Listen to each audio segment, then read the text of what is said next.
গণহত্যায় অভিযুক্ত 187 পুলিশ সদস্য পলাতক। মামলার পর লাপাত্তা আরো 20 কর্মকর্তা।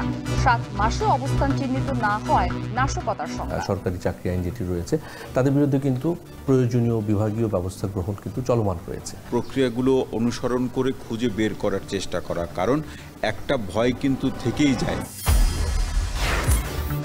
জাতীয় ঐক্যমত্য কমিশনের সঙ্গে বিএনপির বৈঠক আজ।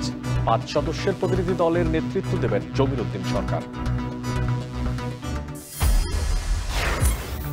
গরু মহিষ লুট ও অপহরণ আতঙ্ক সিরাজগঞ্জের চরাঞ্চলে। দুর্গম বিধায় নিরাপত্তা ঘাটতির কথা স্বীকার পুলিশের।